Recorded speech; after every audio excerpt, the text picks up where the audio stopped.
Aujourd'hui, on va crapahuter le Puig d'Enalt. On est en train de le crapahuter. Et tout en haut, se trouve le château de Ultrera. C'est là qu'on va. Alors, le château de Ultrera est perché sur un éperon rocheux aride qui domine la plaine du Roussillon et les gorges de la Valle. Et il faisait partie d'un réseau de fortifications stratégiques dont la tour de guet de la Massane et l'ancien château de Montbram, situé juste au-dessus du hameau de la Valle. Ils étaient destinés à contrôler un passage naturel entre le Roussillon et la Catalogne. Le château d'Ultrera ne devrait plus exister. Pourtant, il suffit de gravir l'éperon rocheux qui domine la plaine du Roussillon pour comprendre pourquoi il a résisté et pourquoi finalement on l'a détruit. Stratégique, c'est le mot qui définit ce promontoire aride. Avec la tour de guet de la Massane et l'ancien château de Montbram, Ultrera verrouillait un passage naturel entre le Roussillon et la Catalogne. Une porte qu'on ferme, qu'on rouvre, qu'on dispute depuis l'Antiquité. Les Romains l'ont compris, peut-être dès les guerres de Sertorius contre Pompée, puis sous César, quand la région devient enjeu de conquête. Il reste peu de ces premières fortifications, quelques pierres noyées dans la roche. La véritable naissance d'Ultrera est visigothique. Entre le 6e et 7e siècle, on élève des tours et les courtines qui dessineront encore le site 1000 ans plus tard. En 673, le roi Wamba inscrit le château dans l'histoire.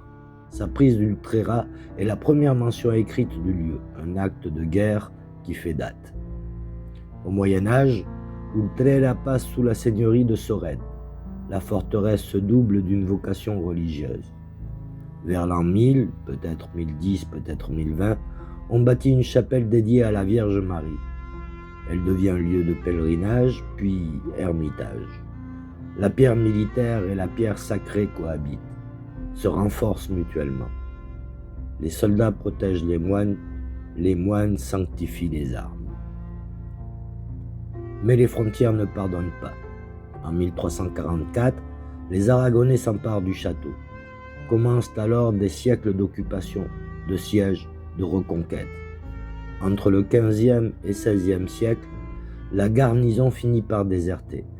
Reste un ermite seul, veillant sur les pierres et la chapelle. Ultrera devient fantôme de lui-même, encore debout, déjà absent. Le XVIIe siècle réveille les vieilles blessures. Les guerres franco-espagnoles redonnent au château un rôle qu'on croyait obsolète. Poste avancé, point de surveillance, menace potentielle pour l'ennemi. Puis en 1659, le traité des Pyrénées trace une nouvelle frontière. Le Roussillon devient français. Et ce qui fut atout stratégique devient un risque politique.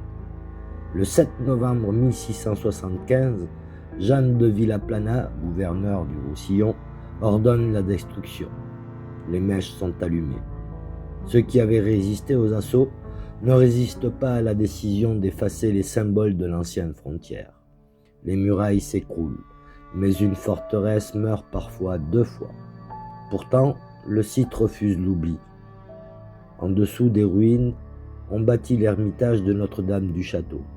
Le portail en marbre de l'ancienne chapelle, ses cloches, sa Vierge, objets que des mains inconnues ont sauvés des décombres, retrouvent une fonction, une mémoire, une vie.